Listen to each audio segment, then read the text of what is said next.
Good morning, everyone.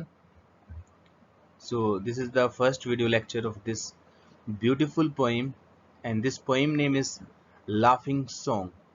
It is the third chapter, means C chapter of Unit 3 of our course book. So, now let's start to understand this beautiful poem.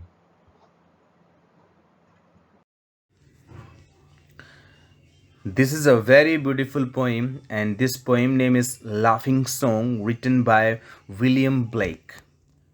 Now, let's recite the poem. When the green woods laugh with the voice of joy. In this, author says that जो green woods होता है यानी कि जो green forest होते हैं, जंगल होते हैं, वो खुशी से नाचते हैं, खुश होते हैं, हंसते हैं.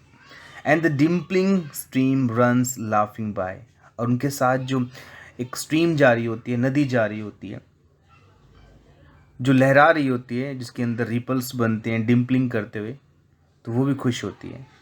When the air does laugh with our merry wit and the green hill laughs with the noise of it. तो उसमें से जो एयर गुजरती है तो वो भी लाफ करती है, और उस एयर के कारण जो शोर होता है उस हिल पे, तो हिल भी लाफ करती है, खुश होती है. When the meadows laugh with lively green and the grasshopper laughs in the merry scene. तो उस मेडो यानी कि ऐसा क्षेत्र, ऐसा एरिया जहाँ पे बहुत ज़्यादा ग्रीनरी हो, तो अपनी ग्रीनरी के कारण वो मेडो भी लाफ करता है, वो क्षेत्र, वो एरिया भी लाफ करता है. और उस पर जो ग्रास होपर होते हैं, उस सीन को देखकर वो ग्रास होपर भी लाफ करते हैं, उस ग्रीनरी को देखकर वो ग्रास होपर भी लाफ करते हैं.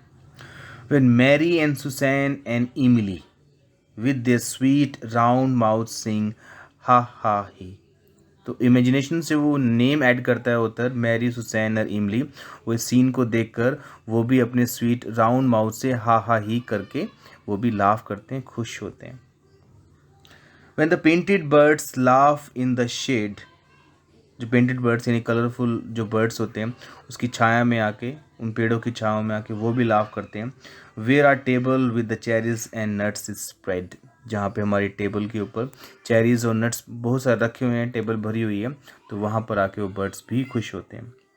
Come live and be merry and join with me. मेरे पास आओ, हमारी तरह जियो, खुश रहो और हमें ज्वाइन करो. To sing the sweet chorus of ha ha ही. ये कोरस बोलते हुए, ये सॉन्ग बोलते हुए हा हा ही का हमारे साथ खुश रहो. So this is all about this short and beautiful poem. Now let's discuss some difficult words are here. Let's discuss the meaning of these words. First word is woods. Woods means forest, यानी कि जंगल. Dimpling. Dimpling means here making waves or ripples as it flows. यानी कि ripples या wave या लहरें बनाना, जैसे नदी कोई चलती है तो वो रिपल्स या वेव्स बनाती है.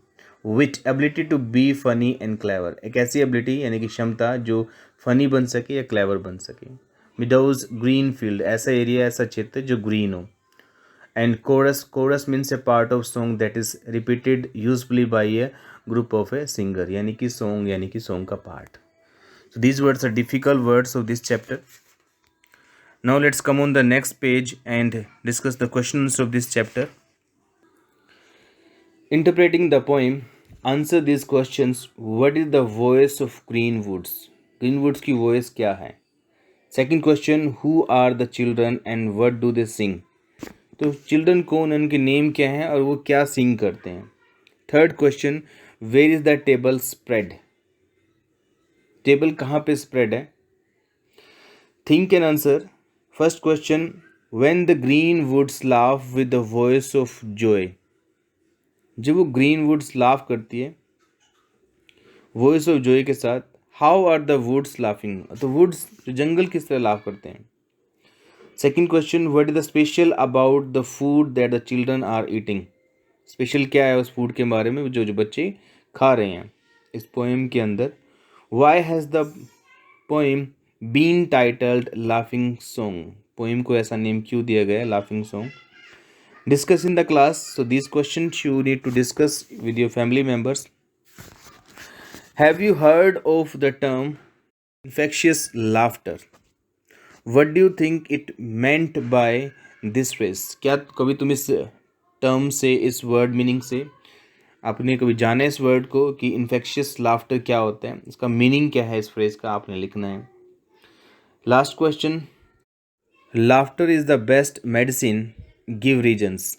लाफ्टर किस तरह बेस्ट मेडिसिन होती है, रीजन्स दो प्लीज़।